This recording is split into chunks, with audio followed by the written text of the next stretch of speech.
In this video, we'll be exploring truth, the neutrality of truth, the weight of truth, the paradox of truth.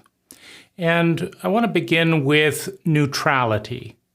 Any statement at all, can find basis to support it from a certain point of view. And any truth can find a basis to invalidate it from a different point of view. So truth is, in fact, neutral. It depends on the angle of approach. Now, one of the things that is interesting, fascinating, and ties into this is the different approaches that individuals, that anyone who speaks language takes to approaching just about anything. If you read a book like Tools of Titans by Tim Ferriss, or if you read 100 biographies of different people who have accomplished amazing things, you will find some are morning people, and they swear by getting up and doing the first thing in the morning. While others are evening people, and they swear by doing their best work at 2 or 3 in the morning, before going to bed. You will find people that focus on loving yourself, as naturally you cannot love others if you do not love yourself. And you'll find other people saying that the way to live a good life, in essence, to love yourself, is to be loving to others, right? And who you are doesn't really matter, And so you find all of these different juxtapositions. And one of the juxtapositions that I have noticed, meaning it kind of emerged recently in my mind, is on the one hand, you have Eckhart Tolle, who, to all accounts, has helped a number of people to feel better, make sense of their lives, right? So a number of people feel benefited from Eckhart Tolle, and what he will say about patterns, about thought patterns, about habits, about protocols, basically, is that they're not really ours, right? We're just a vessel into which the memes of the day, the memes of the cult or culture, the memes of the family, the intergenerational family, are passed from one to another. So it's, in essence, an analogy of, an empty hard drive. So you have the work, right? Generally speaking, in the mathematical framework of the work, things are evolving. Life is getting better, right? Despite all the news, the violence per capita is decreasing. The human lifespan is increasing, right? Certain diseases are being healed, right? Children, as many children aren't dying in the first few years of life, So there's a variety of things that overall are evolving. Cell phones are getting faster, smarter, holding more data.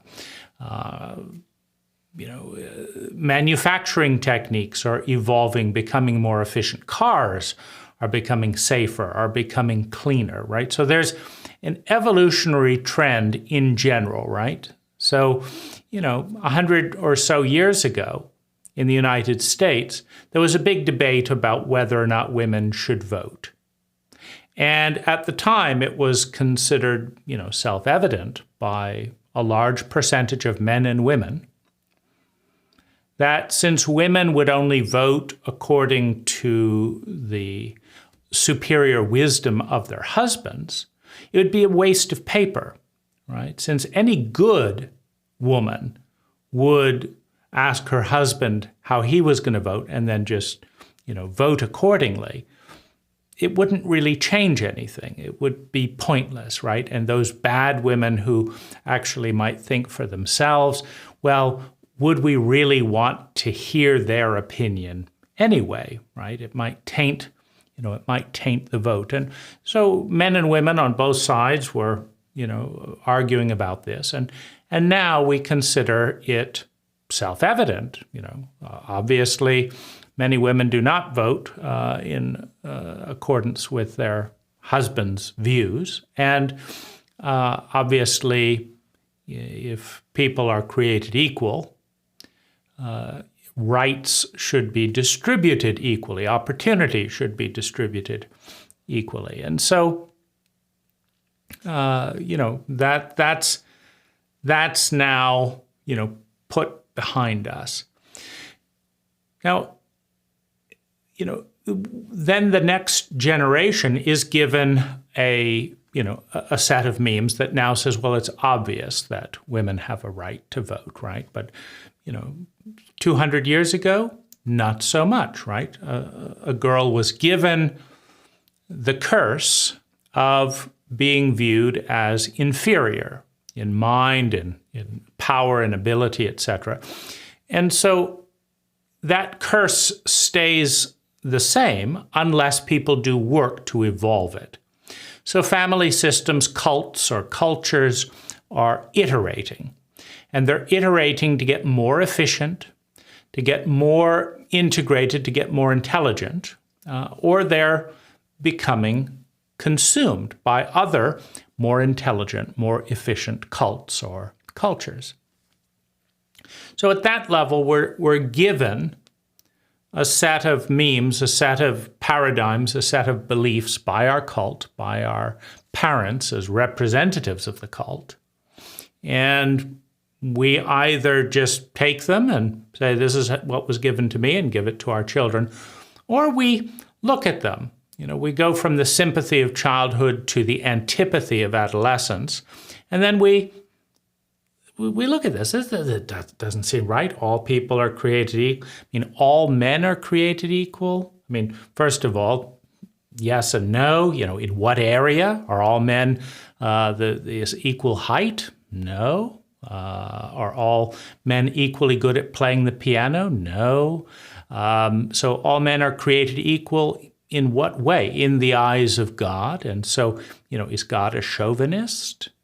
Maybe. In a paradigm that considers the highest deity to be a god rather than a goddess or a god-goddess, maybe in that paradigm, the projected deity, because the deities are evolving as well, right? The Christian deity 2,000 years ago was a lot meaner, a lot more sadistic, a lot more temperamental than the deity projected today. Has God really evolved that much? Or have people's ideas of God and goddess evolved? And so the program get the code of identity.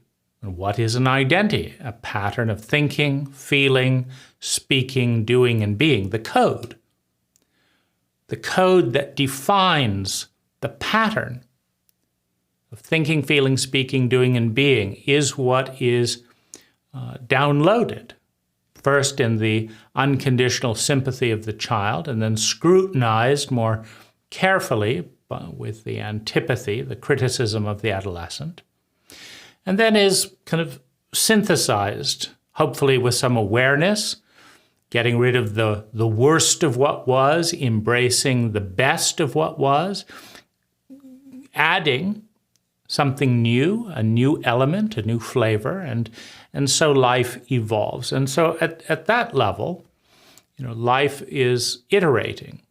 Ideas are iterating. Mathematical equations are made more and more complex to be better maps of reality, because an equation, a word, or a number is not reality. It's a symbol for reality. But the complexity of the equation is provides the basis for the complexity of consciousness. One cannot think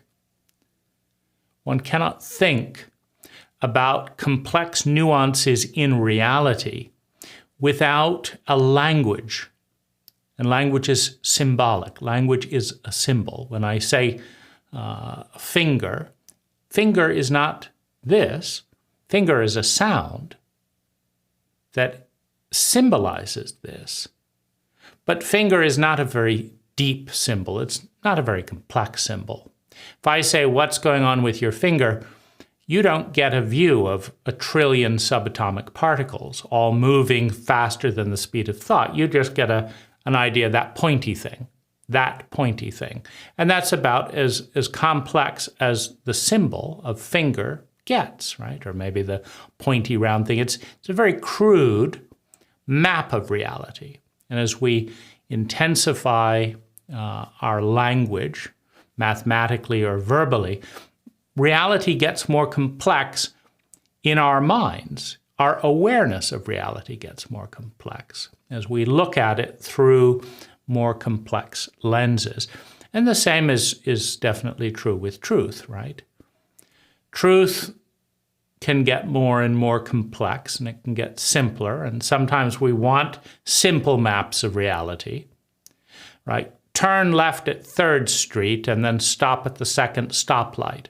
It's a very, very crude map of reality, right?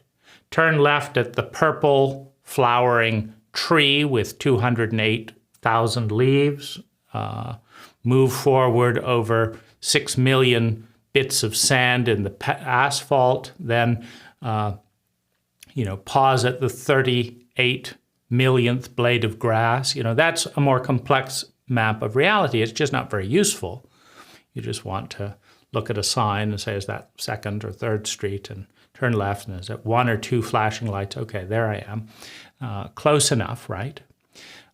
So our level of awareness expands and contracts based on the map. Like, we could literally spend our entire life counting blades of grass on the way to a 5-minute errand. Or we could make a crude map and say, turn left at 3rd Street and stop at these little symbols here, these representations of reality. So Eckhart Tolle is basically saying that the thoughts we think, the identity that the ego clenches and attaches to, is not ours. It has nothing to do with us. It was downloaded in childhood, and it runs in the background. And so we say, my thought, I think this, and my opinion, and this is what I have to say. But that's not our thought, right? It's the mental pattern that was given to us and perhaps iterated to some degree, but it's not really ours, right? The language isn't ours, right? All thought is predicated on language. You have to have a structure of cutting the world into bits in a certain way called words. You have to organize them in a certain customary way for other people to understand them. And by the time you do that, the thought takes a certain shape. And if you cut the words a different way, right? If rather than finger being a pointy thing, finger was an end of the hand thing, right? Or this particular finger wasn't just one of several points. It was that this finger was the left end of the hand facing a mirror, because that could be a way to delineate this object of energy, this pattern, that way. Right? If you hold your hand up the finger is the topmost left side of the body. That's what that is. And so if you're looking for a finger, well, is it on the left? And then the finger's over here. Well, that's not a good definition. And so, but the world can be cut up in an infinite variety of ways called words. And each word can be constructed with other words that support it, right? And so every language looks at things somewhat differently, right? Some languages will emphasize the spaces And it'll say, this is the guardian of the space between this one, and this is the guardian of the space between there. And that's what these are. These are guardians of space, right? Why not, right? Language is made up, and its purpose is to be useful, and its norms and conformity are, again, for efficiency. They're not necessarily for accuracy. They're for efficiency. And so how can we say that this is my thought? This wasn't invented by me. My, another word, wasn't invented by me. And thought and the many attributions to that symbol were not invented by me. I'm saying this is my thought because that's a meme, right?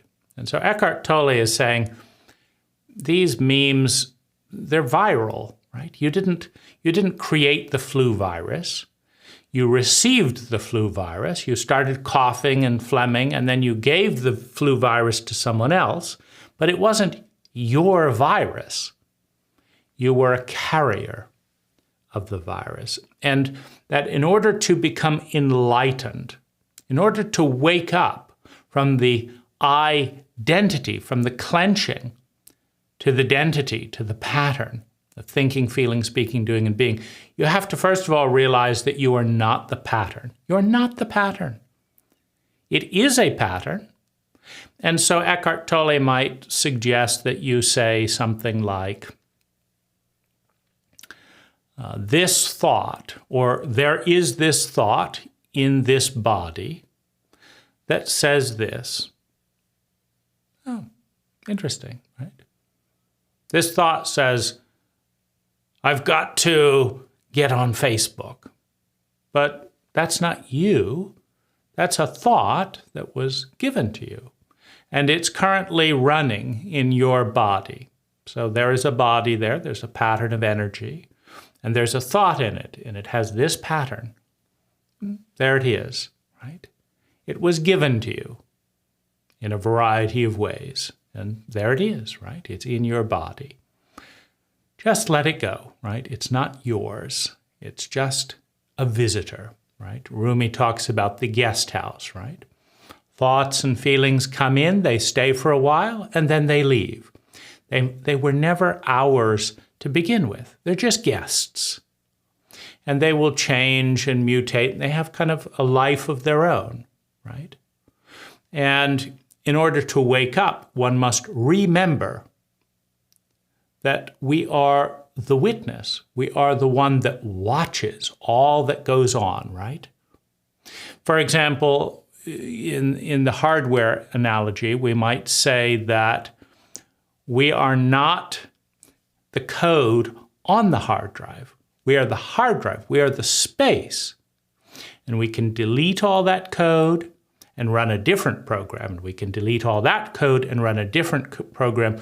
We are the hard drive upon which programs can be loaded and unloaded, installed and uninstalled. We are not the program, right? Whereas the ego says, I am the program. That's my thought. I think that. That's mine.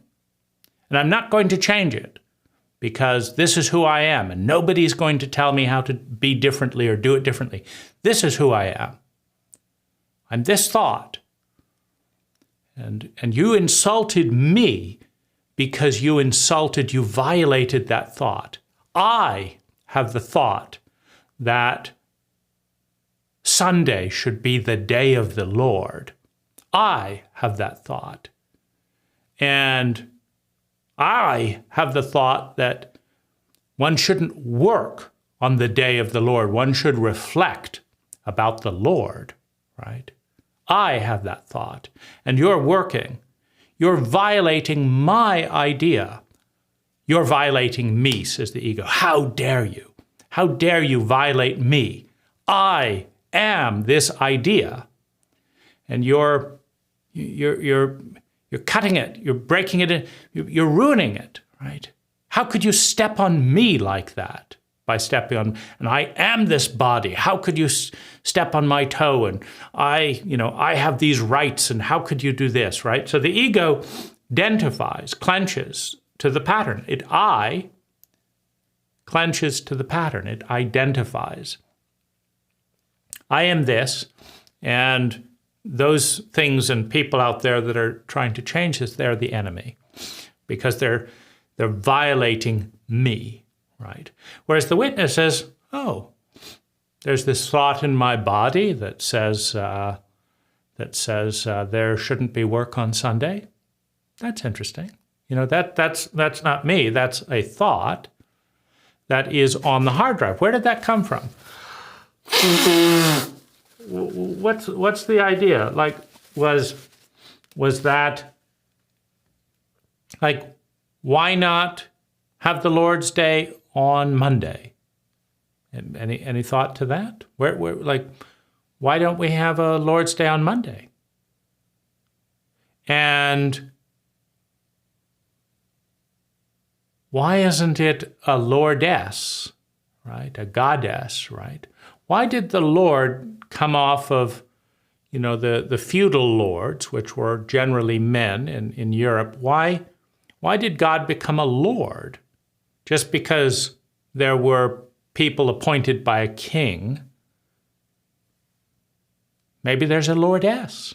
Why wasn't it? And so the witness questions, witnesses, but doesn't identify. Right? It says, oh, there's a thought. Maybe it's true, maybe it's not, right? Because the witness has freedom, right?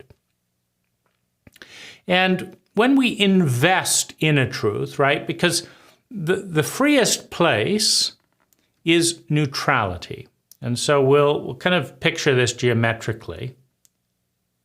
So we have the level plane.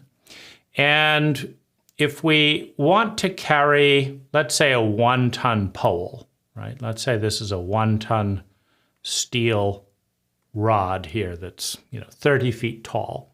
If we want to relate to this rod with the most amount of freedom, be able to move it this way or this way and respond to the situation, if we just want to hold it with the least amount of effort, then perpendicular to the ground and gravity is the easiest place, right? One hand, you can hold a 1-ton bar as long as you keep it perfectly neutral. And what neutral means is that you can see it from all points of view. You can see how the bar could turn this way, could turn this way, could go that way, could go that way. That's neutrality. I can see that point of view, I can see that point of view, right? I am a human being. I am not a human being. I am a partial human being. I am partially not a human being. I can see that, right? So you've got neutrality, you've got freedom. If you've ever tried to balance a heavy ladder or something, you've got a very little, narrow window of balance before it starts to get very heavy, right? And so when we invest, when we believe one side of a truth much more than another, we start moving this neutrality position towards an angle, right? And the more we invest and the more we lean into a given truth, a given idea, the more it turns this way. And the more it turns this way, the harder it is to go back, right? And there are some things that are so heavy that, once they'd start falling, you just can't stop them, right? A 60-foot ladder, for example. It's extended up, you pull it off the house, you try to start bringing it down to a point where it's not so high, and the wind gets it, right? And it starts to get, 20, 30 degrees this way, that ladder is going to fall, right? You don't have the ability to recover balance in order to de-escalate it, to take it down to a level where you could manage that particular truth, right? So some things have a very big charge to them, and they start falling, and they're just going to fall, right? And it takes a lot of work to kind of get it up and get it back to balance, right? And the same is true on the other side. If you start falling, if it's an intense energy pattern and it starts moving, it becomes more and more difficult, and you have to, and the more you invest in something. Now let's talk about investment. Like, how do you invest in a truth? Well, let's say you buy a book saying the one thing. It's a book. The one thing is to make the one thing the one thing. Like, this was a popular Stephen Covey statement. The most important thing is to make the most important thing the most important thing. So, you look at that and you think, do I want to buy into that? Do I want to lean into that truth? Well, the first is pretty light. Yeah, I kind of like that one. Well, then you have to buy the book. Now you've invested energy into the paradigm and in order to do that, you have to invest and replenish energy and belief. Like, belief is a big investment. I believe this. Now, every single belief can be shown to be false from a certain point of view. And so every belief is a certain act of faith, right? So when you believe something, you can see things in a way that support the belief. When you do not believe something, you can see things that do not support the belief, right? When you believe something that seems to be the opposite of that, you can see that. But when we invest with belief, which is a form of faith, we're saying that, because where is the faith, right? Well, first of all, absolutely none of us knows or sees everything, right? That's pretty obvious, right? Do you know everything? What's going to happen 1 trillion years from now? Do you know that? Do I know that? Now, let's then ask a little more broader. Is it possible? Is it possible for a single human brain to say with certainty that 1 trillion years from now, X will be happening? Can anyone prove that 1 trillion years from now, X will definitely be happening? I can't, right? It's a little bit odd to think that something this small could compute anything that big, that far in advance. About, when the universe is really, really big, right? So I think it's pretty clear, right? If you have a little bit of humility, that neither I nor you nor any human brain can say for sure what's going to be going on 1 trillion years from now, right?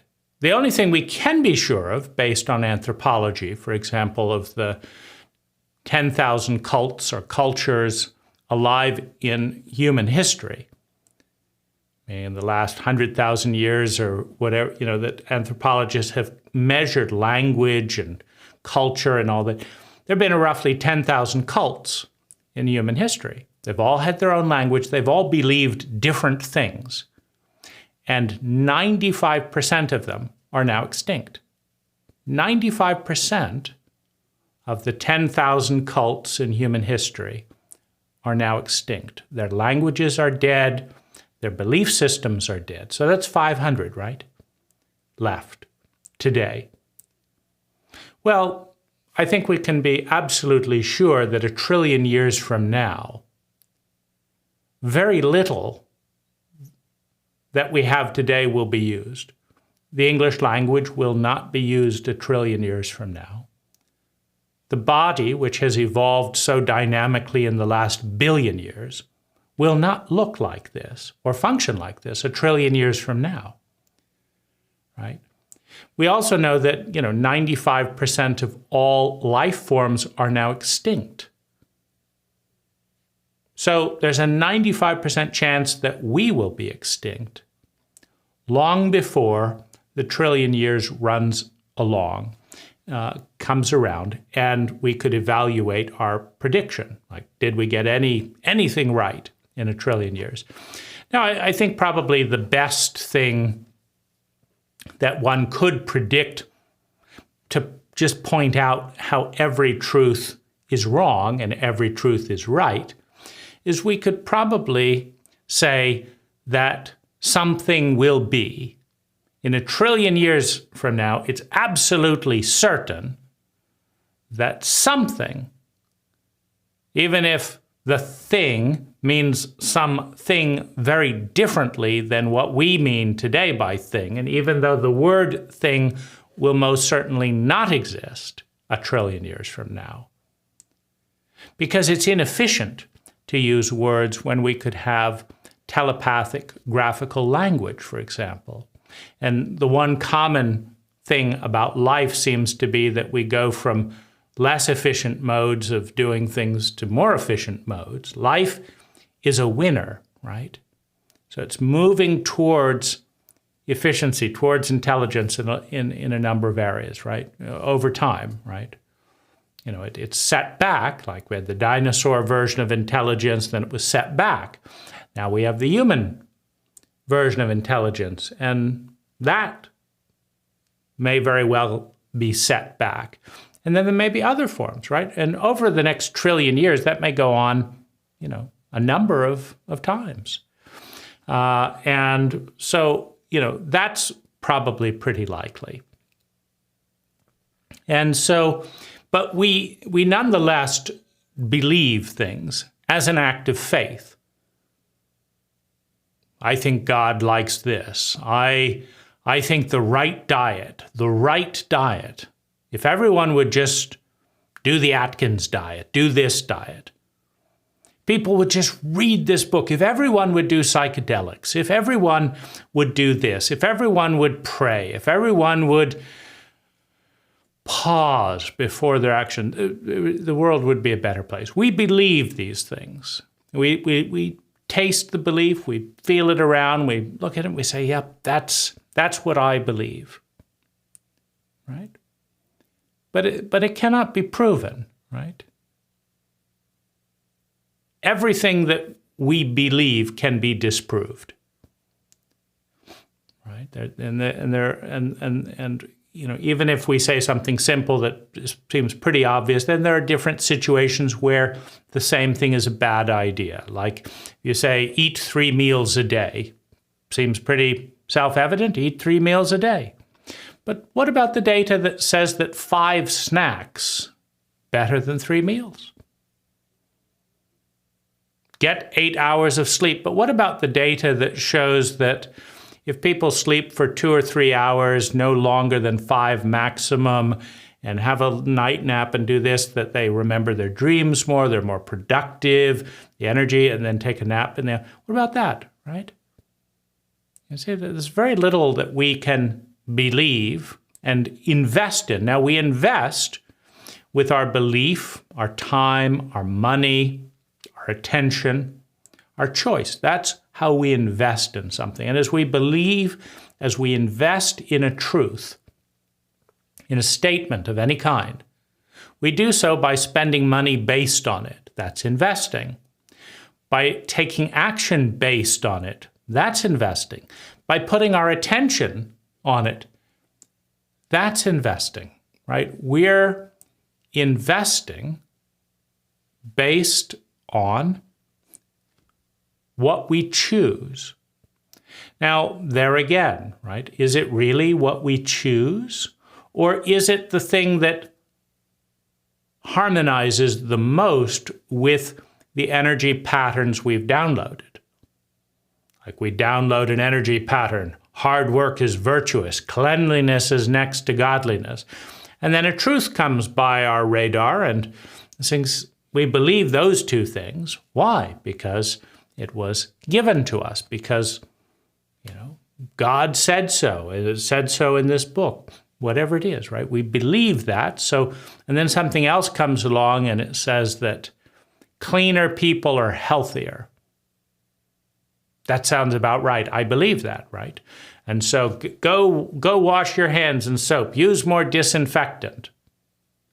But I'm not going to look at the data that says that if I protect my body too much from all these different things, I won't develop immunity. I won't have as much vitality as if I, just let those come in at small levels and develop immunity to my environment. And then maybe I'll become too weak and my immune system will crash, right? That's partly the theory of vaccination, to give a little bit of the poison so you can develop an antibody so that when you get a lot of the poison later, you'll be resilient, right?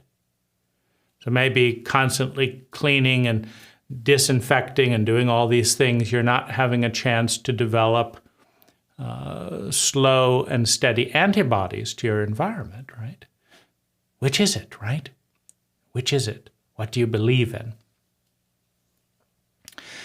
Well, Eckhart Tolle believes that thoughts are not us, and that some take it a little further, like Michael Singer will say, you're not your body.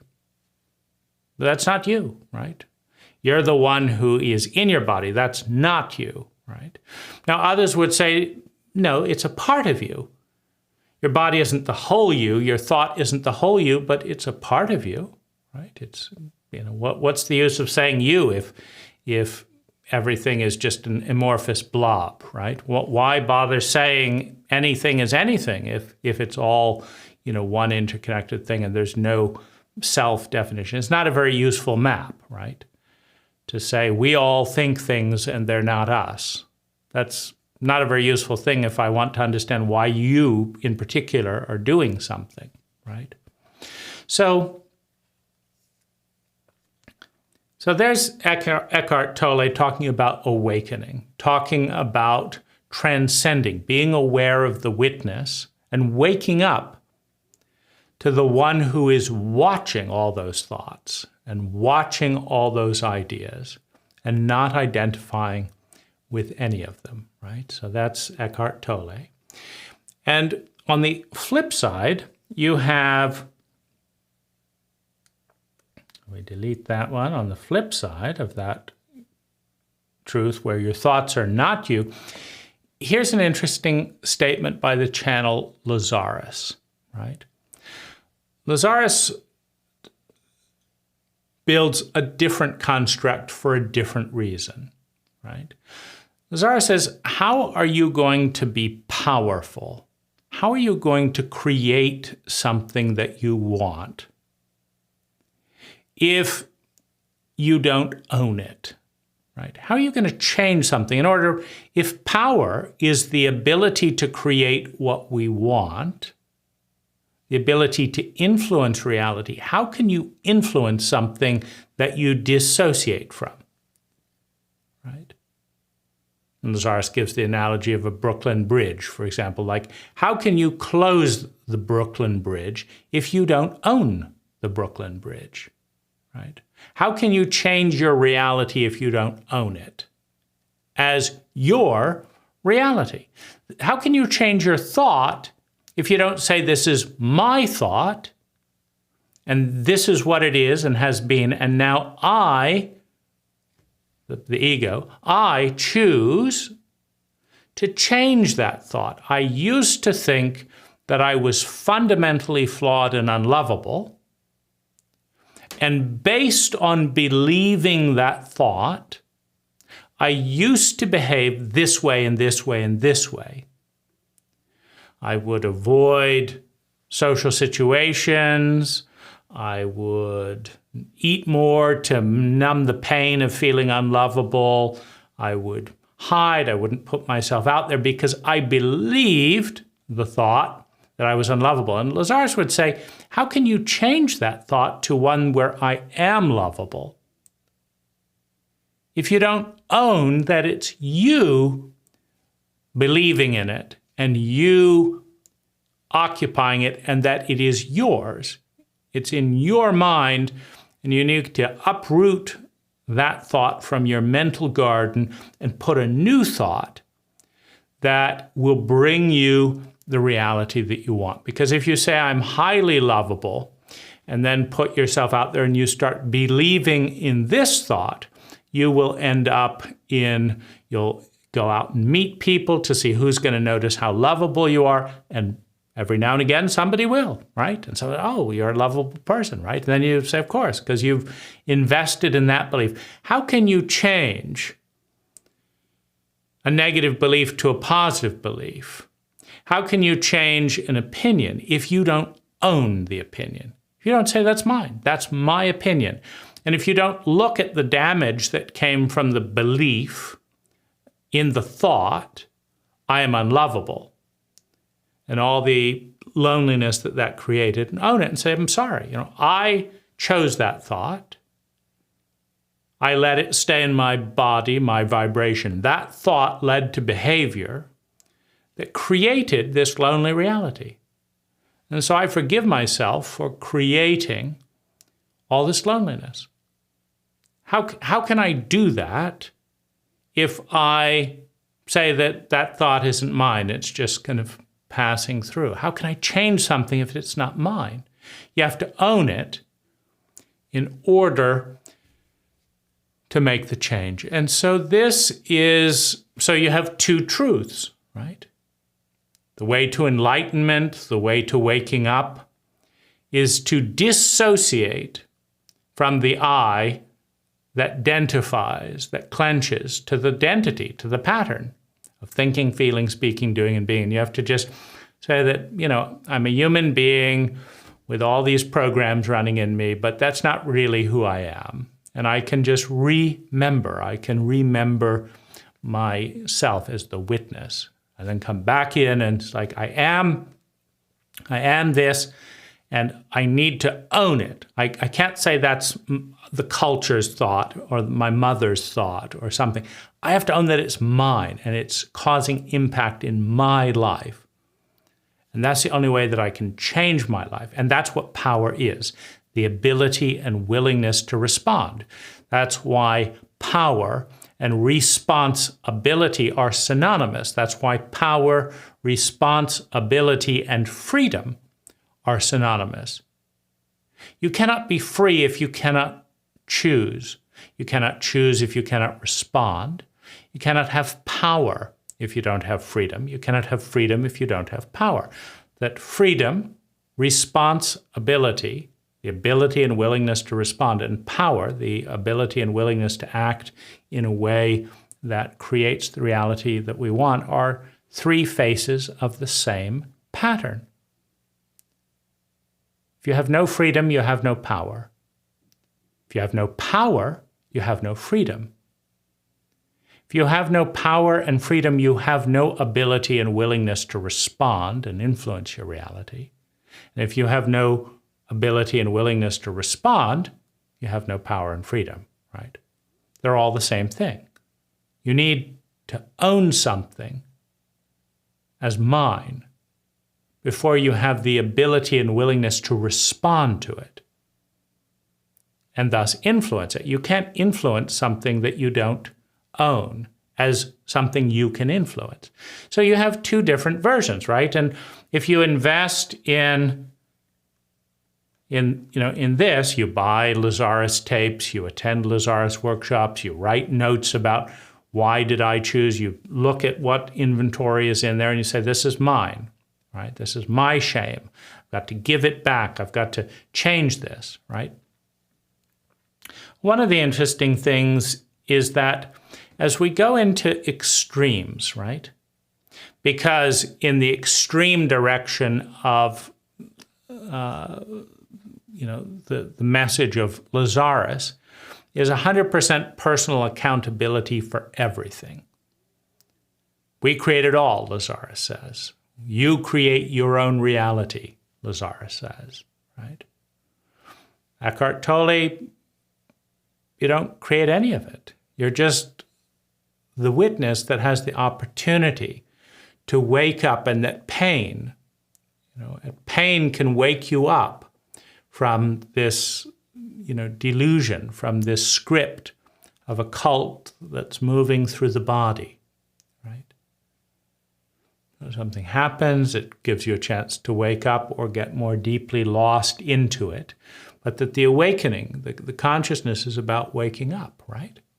So how do we explain that people get benefits from applying Lazarus's mental technology, and people get benefits applying Eckhart's technology, right? And how do you explain the fact that as you go into the extreme, right? Because one response would just be to, not go to work, not do this, but just notice, well, the landlord is coming in, the eviction is happening. It's not me. I'm just a human vessel for the code of the cult, and I can just breathe and meditate and accept the world that it is, and hopefully come back to my breath while I'm being molested in prison or whatever it is that comes out of that, in the extreme. And then what do you do with the shame, the endless frenetic frustration as you go into the extreme on the other side of I create it all. I'm responsible for this. I create everything by causing it or allowing it. And if it's happening in my world, I need to take action. It's up to me. But I've got this that's happening and that's happening. I've got to own the fact that I chose this neighborhood. Now my neighbor is doing this. And so in these extremes, as you invest, first of all, as you invest more and more in a truth, it gets heavier and heavier, right? It gets harder not to divest oneself, right? If you take one Scientology class, for example. Oh, it's interesting, you got this, but then you donate $100,000, $200,000, $300,000. Now, if you want to get out of these structures of beliefs, you have to say, well, maybe I could have spent that money some better place. Maybe I should have not been spending all my time and my years and doing this. Maybe I should have done that. Or if I do some other belief, like, this is the Word of God. Oh, it's the Word of God. Yes, so pay attention. Well, I better pay attention because it's the Word of God. So you have to choose to believe that says this is the Word of God. Right? Nah, it's not the Word of God. Well, then it's a liar's word, right? Because if it says it's the Word of God and it's not the Word of God, then some liar, some fool wrote this. Now, why would I believe a fool and a liar? That's not the Word of God, right? God's a she. We all know that. Right? And so that's not the Word of God. This is the Word of God. But whatever we believe in is the Word of God, right? Then we have to take it seriously. And if we take it seriously, then that strengthens the belief that this is the Word of God. And then if it says, these are the only true words and all other words, this is a very popular thing for gods to say, all the other ones are wrong. Well, then, if we've already gone that far, we believe this and we believe this, then we have to believe that, right? And because we believe that, we got to invest even more here because this is the only right one, right? And so we start leaning heavier and heavier. It's called extremism, right? And the harder you lean in to a truth, to a statement, to a word map, basically, to a pattern of mapping reality. That is not reality. It's a pattern of mapping reality. The harder we lean in, the heavier it gets. And the heavier it gets, the harder we lean in.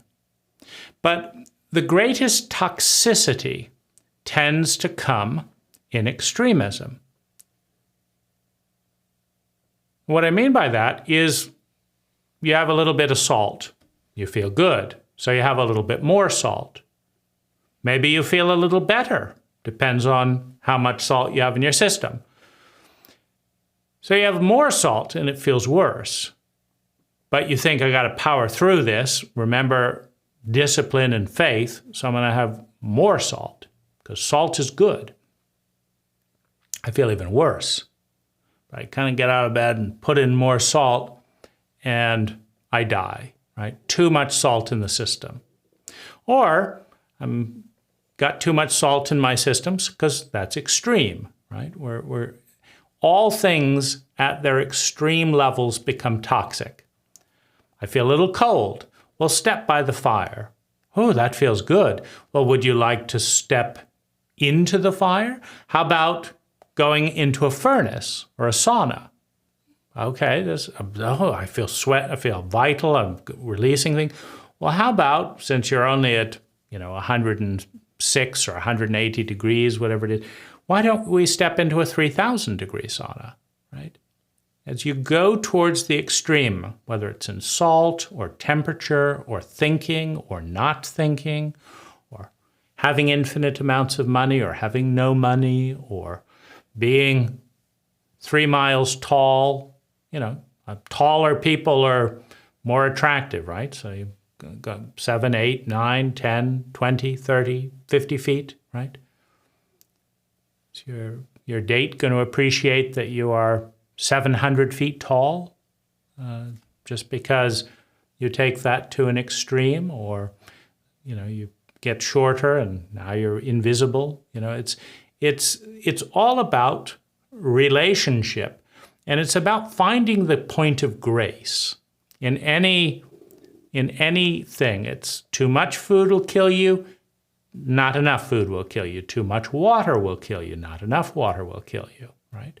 Too much medicine will kill you, not enough medicine. Too much kindness will kill you, not enough kindness will kill you, right? You can take any concept and you can take it to a toxic extreme on either side. Too much selfishness is toxic. Too much selflessness, toxic, right? Too much pressure, like no gravity at all and just float off the planet into void, right? Problem. On the other hand, if you add 1,000 times more gravity to the Earth, you can't even find the strength to lift a pinky off the ground because it's 1,000 times more heavy, right? And it's just too heavy. You can't breathe because you have to lift your chest off the ground, and so you die, right? Because gravity has gotten too strong. So what do we do with all of these paradoxical truths, right? Do you listen to, in this analogy or in this particular example, do you listen to Eckhart and notice what's through? Now, Byron Katie has some good technology around, I think, recentering, right? So people will come to Byron Katie in a charged state, which is another way of saying an extreme state. They believe, they've invested in a belief, right?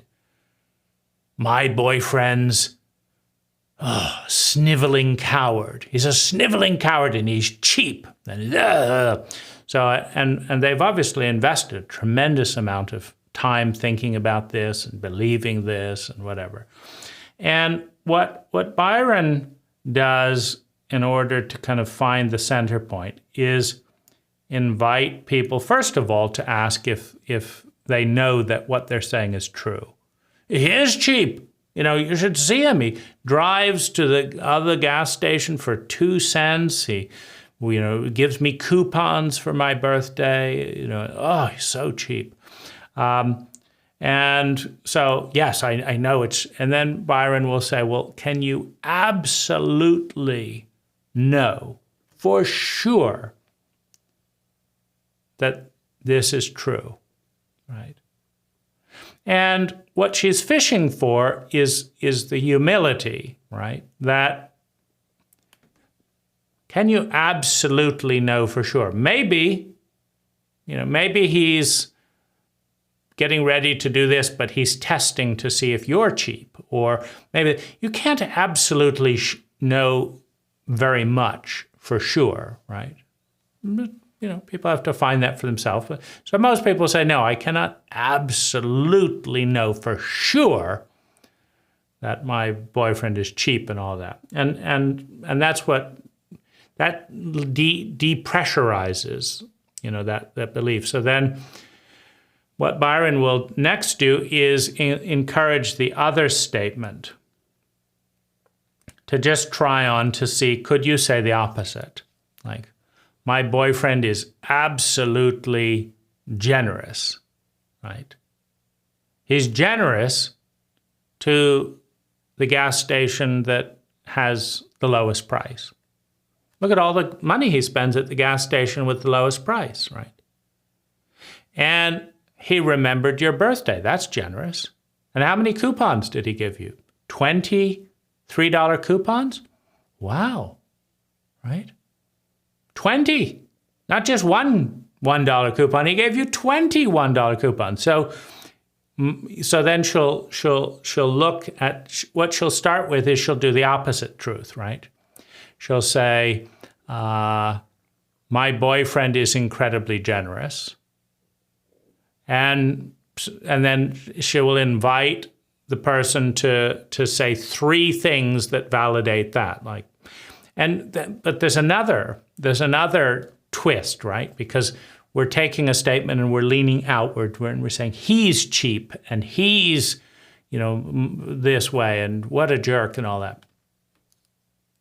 So then she'll also flip that the other way, right? So he's a jerk, or he's stingy, he's generous, he's this.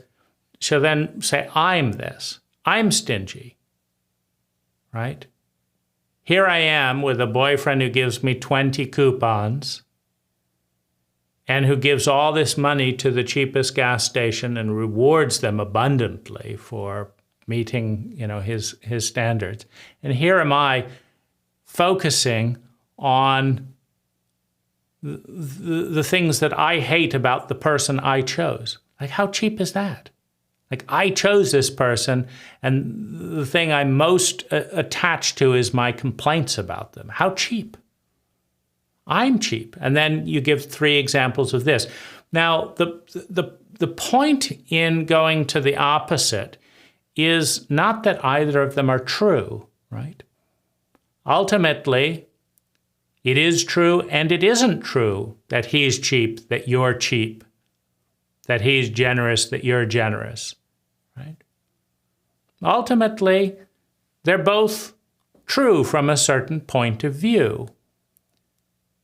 But the question is, can you find the center point? Can you find your point of grace in the center of these things? My life is so bad. My life is so good, right? And so in that center point, you have freedom. You don't have to be a believer with faith, particularly in the rotten things. You don't have to have a believer with, in faith with the worst things. Like, I've invested all this energy in proving how horrible people are, which is obviously not a very enjoyable thing to live in, right? I live in the world of horrible people, and I'm a person, right? It's understandable. There's evidence for that, but to have a little bit more flexibility so that we're not quite so attached. That's it. And thanks for joining me on this exploration.